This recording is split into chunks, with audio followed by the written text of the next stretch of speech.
Good morning everyone. We are second year. आज का आपका पेपर असेसमेंट फॉर लर्निंग। मैंने आपको असेसमेंट का अर्थ बताया, उसकी आवश्यकता महत्व बताया। आज आपका टॉपिक है अधिगम के लिए आकलन। मैंने आपको आकलन के प्रकार बताए थे। आकलन के 3 प्रकार होते हैं, जिसमें सबसे पहला प्रकार है अधिगम के लिए आकलन। अब अधिगम के लिए आकलन को अगर हम समझना चाहें तो अधिगम के लिए आकलन क्या होता है, जिसमें शिक्षक, छात्र और शिक्षण विधियां तीनों ही एक साथ, या शिक्षण प्रक्रिया को हम कह सकते हैं, तीनों एक साथ कार्य करती हैं। शिक्षक भी आकलन करेगा, छात्र स्वयं भी अपना आकलन करेगा, शिक्षक स्वयं भी अपना आकलन करेगा, और शिक्षण प्रक्रिया सही है या नहीं है इस बात का ध्यान दोनों ही रखते हैं। मतलब अधिगम के लिए आकलन में हम ये कह सकते हैं, जस्ट फॉर एग्जाम्पल, कि अध्यापक ने कक्षा में विषय वस्तु पढ़ाई, अपनी क्लास में अध्यापक ने विषय वस्तु पढ़ाई, विषय वस्तु बालक को समझ में आई है या नहीं आई है, इस बात का आकलन करने के लिए अध्यापक क्या करेगा, कक्षा में पढ़ाने के बाद में कुछ प्रश्न पूछना प्रारंभ करेगा। उसी विषय वस्तु में से वो कुछ प्रश्नों को पूछेगा। प्रश्न पूछने के माध्यम से वो ये आकलन कर रहा है, या प्रश्न पूछ के वो ये पता लगाने की कोशिश कर रहा है कि कितने बच्चों को जो उसने कक्ष में विषय वस्तु पढ़ाई है, कितने बालकों को समझ में आई है या नहीं आई है।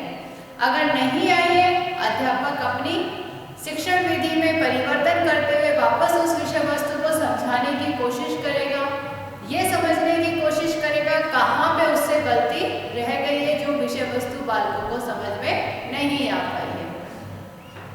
जस्ट फॉर कि अगर छात्र है, अध्यापक ने पढ़ा दिया, पढ़ाने के बाद में उनको कुछ प्रश्न होमवर्क के लिए दे दिए, लेकिन बालक नहीं करके ला पाए, तो बालक खुद वापस से उस विषय वस्तु को पढ़ते हैं, खुद स्वयं आकलन करते हैं कि अध्यापक ने इस विषय वस्तु को इस तरीके से समझाया था, तो इसका प्रश्न का उत्तर भी क्या होना चाहिए। छात्र स्वयं भी आकलन करता है। इसमें शिक्षण प्रक्रिया का आकलन दोनों करते हैं, मतलब छात्र और शिक्षक के सहयोग से जो अधिगम प्रक्रिया, या हम ये कह सकते हैं शिक्षण प्रक्रिया चलती है, उसे अधिगम के लिए आकलन कहते हैं।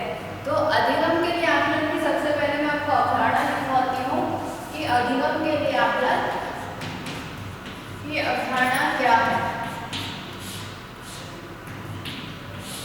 अवधारणा प्राचीन काल में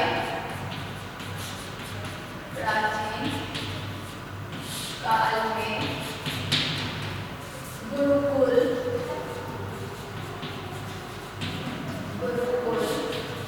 में शिक्षक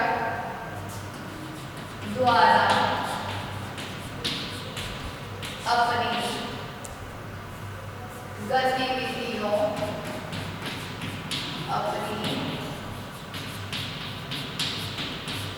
गतिविधियों शिक्षण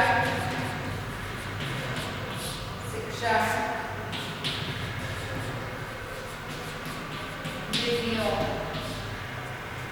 व कार्य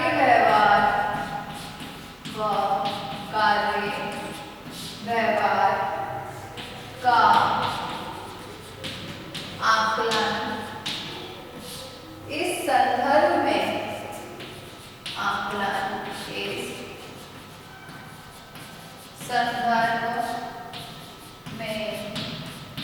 किया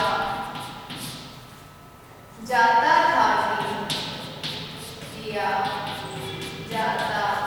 था कि उसके द्वारा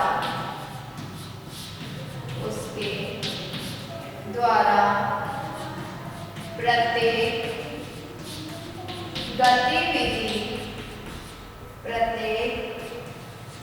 गतिविधि को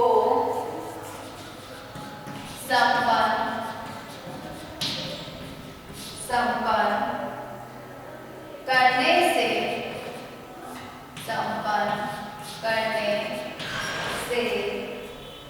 शिष्य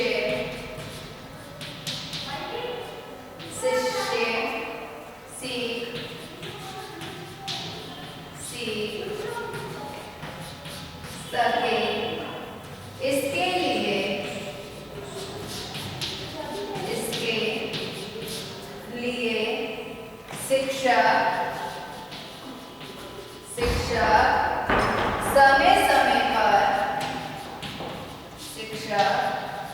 समय समय पर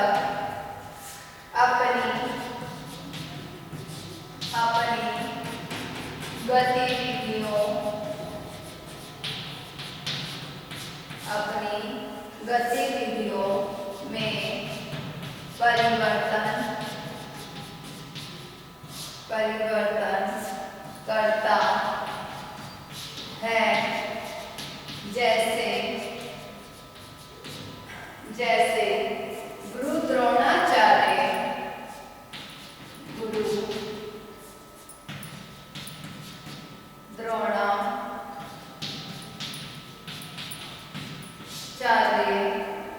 ने अर्जुन को लक्ष्य भेद के लिए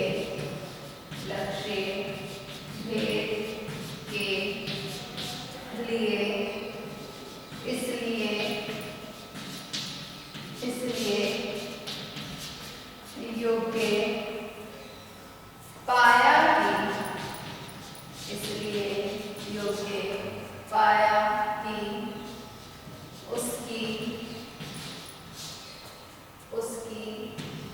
दृष्टि लक्ष्य पर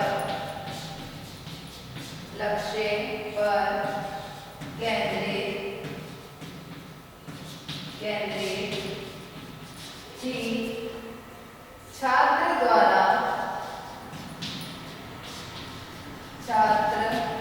द्वारा अपनी अधिगम। चलो इसके बाद क्या लिखा गया है कि प्राचीन काल में गुरुकुल, क्योंकि प्राचीन काल में क्या चलते थे, गुरुकुल चलते थे, विद्यालय तो चलते नहीं थे। तो गुरुकुल में जो गुरु होता था, गुरु जिस प्रकार से जो गतिविधि करता था, शिष्य भी उसी गतिविधि को देखकर गुरु से सीखता था।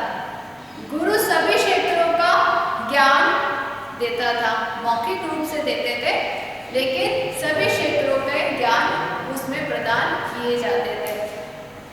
आज हम ये कह सकते हैं नैतिक शिक्षा है, धार्मिक शिक्षा है, या आध्यात्मिक शिक्षा है, या जीवन जीने क्या है, या व्यावसायिक शिक्षा है, इन सभी का ज्ञान कौन देता था? प्राचीन काल में गुरु देते थे। शिष्य गुरु के पास में या गुरुकुल में कुछ समय के लिए शिष्य गुरु के साथ में ही रहते थे और मौखिक रूप से ज्ञान ग्रहण करते थे। गुरुकुल में जो शिक्षक होते थे या गुरु होते थे, वो अपनी गतिविधियों में जैसे जो गति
क्या करा गया? गुरु के द्वारा शिष्य का आकलन किया गया।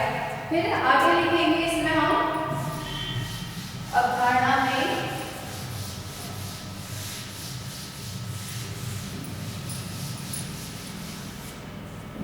छात्र द्वारा अपनी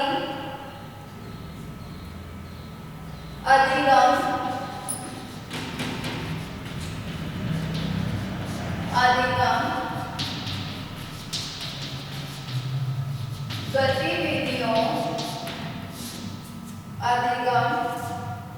गतिविधियों के आकलन का उदाहरण एकलव्य को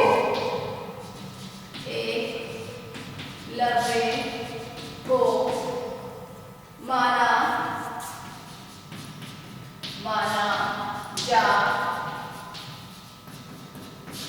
सकता है। उसने स्वयं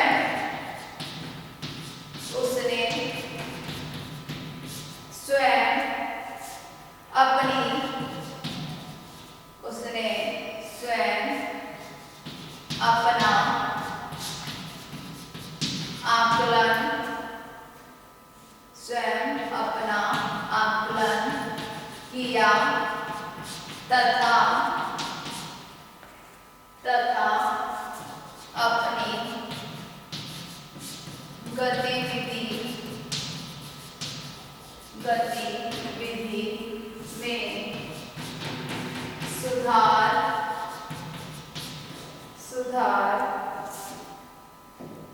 करते हुए बिना किसी गुरु के एक योग्य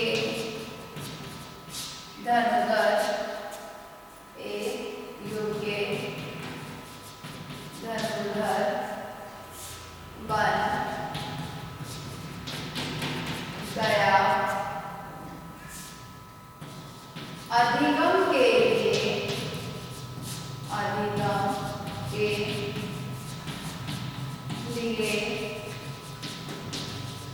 आकलन का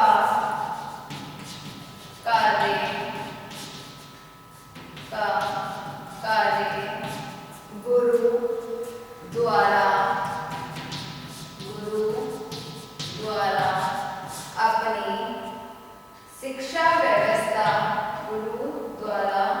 अपनी शिक्षा व्यवस्था में तथा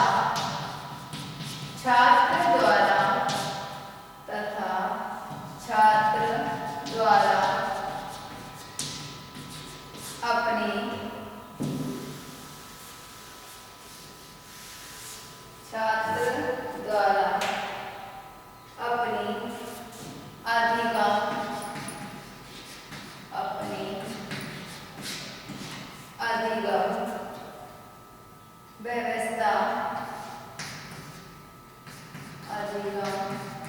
व्यवस्था में किया जाता था। वर्तमान समय में छात्र व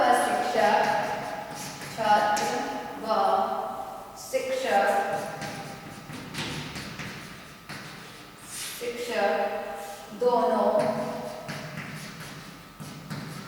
के द्वारा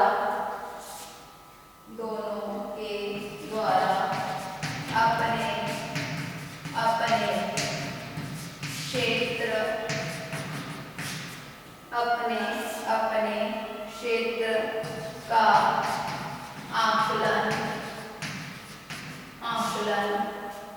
किया जाता है।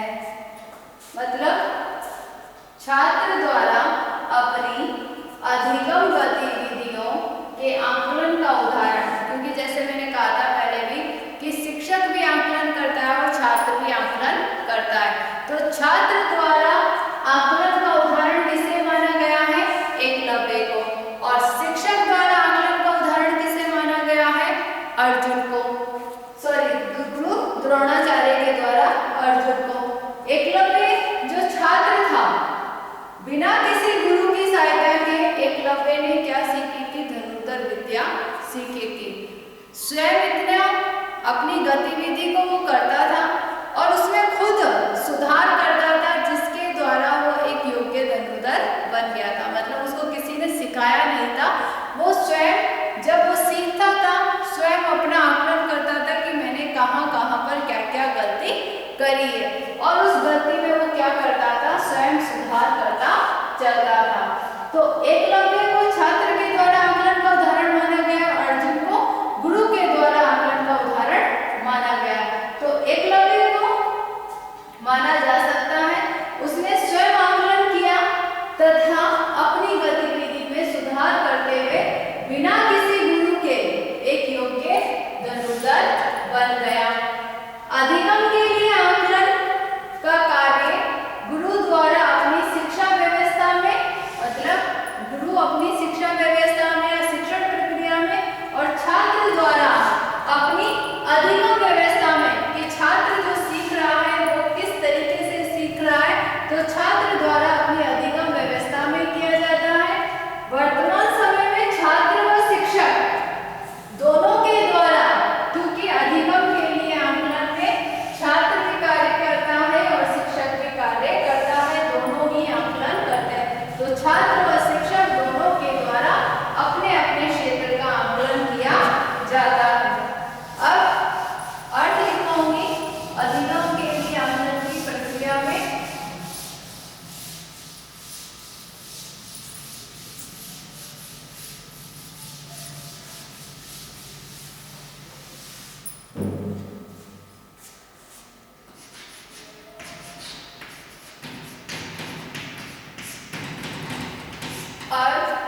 अर्थ में लिखेंगे शिक्षक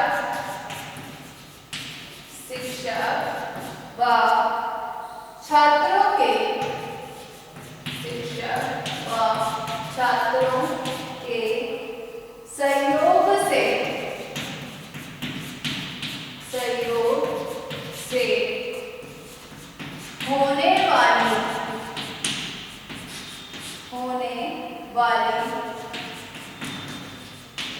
आकलन की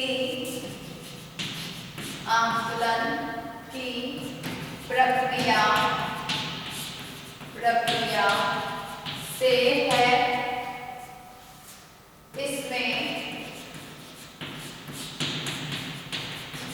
इसमें शिक्षक उन शिक्षण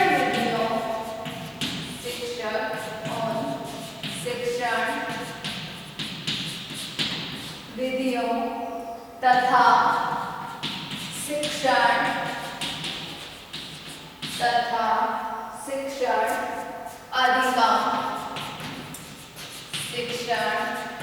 अधिगम सामग्री का प्रयोग करता है, जो छात्रों को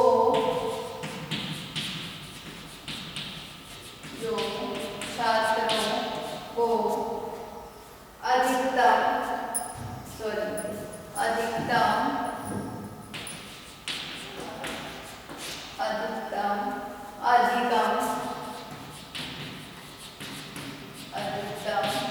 अधिगम करा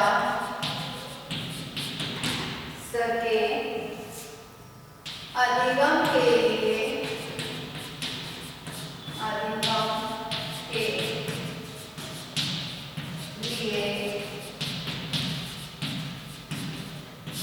आकलन का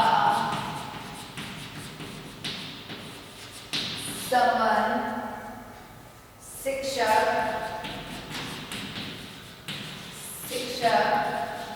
छात्र व शिक्षण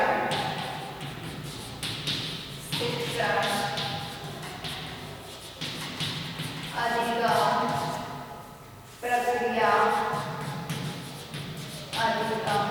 प्रक्रिया से होता है। इसके साथ ही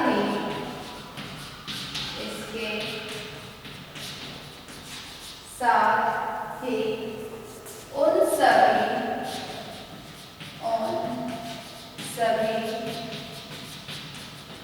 परिस्थितियों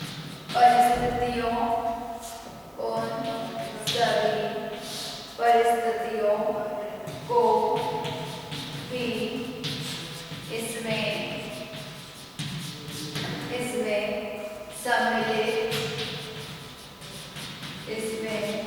सम्मिलित किया जाता है, जो कि छात्रों की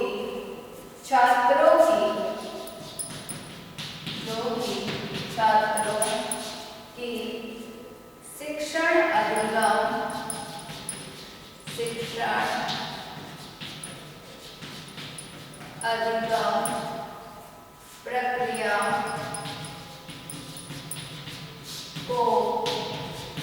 प्रत्यक्ष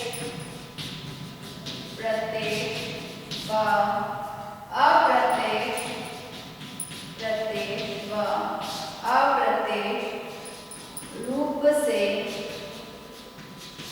रूप से प्रभावित करती है।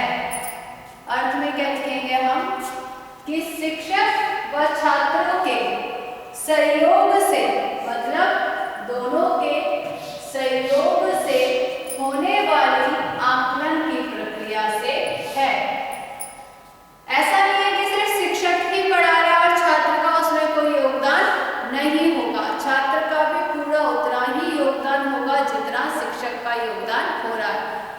अध्यापक समझा रहा है छात्र को, जब अध्यापक प्रश्न पूछता है तो उसके उत्तर देने ही होंगे, मतलब छात्र भी सक्रिय रहेगा और अध्यापक भी सक्रिय रहेगा कक्षा में। इससे शिक्षक उन शिक्षण विधियों को, जो शिक्षण विधियां हैं, उन शिक्षण विधियों को तथा शिक्षण अधिगम सामग्री का प्रयोग करता है, जो छात्रों को क्या करा सके, अधिक से अधिक या ज्यादा से ज्यादा अधिगम करा सके, सिखा सके। अधिगम के लिए आकलन का संबंध शिक्षक छात्र और शिक्षण अधिगम प्रक्रिया से होता है। ध्यान रखना, अधिगम के लिए आकलन का संबंध किससे होता है? शिक्षक छात्र और शिक्षण अधिगम प्रक्रिया से होता है। शिक्षक और छात्र दोनों प्रक्रिया में सक्रिय रहेंगे तो अधिगम के लिए आकलन की प्रक्रिया संपन्न होगी।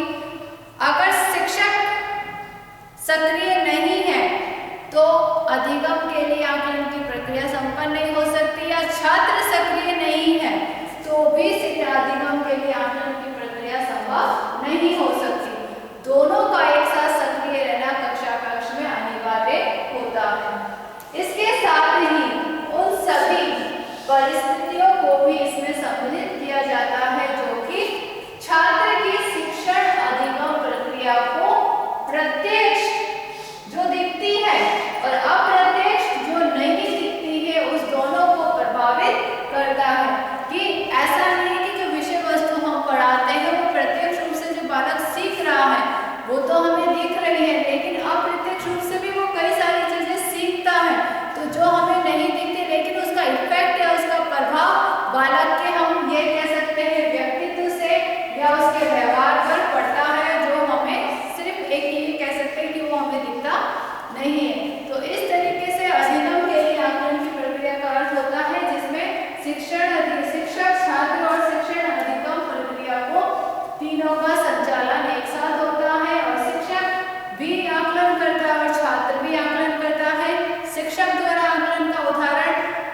द्रोणाचार्य के द्वारा लक्ष्य भेद के लिए अर्जुन को माना गया है और छात्र द्वारा आकलन का उदाहरण एकलव्य को माना गया है, जिसने बिना किसी गुरु के भी क्या करा था, आकलन की प्रक्रिया को संपन्न करा था।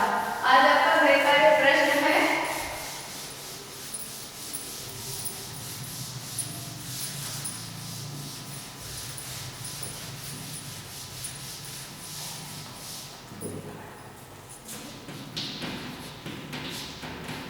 अधुगम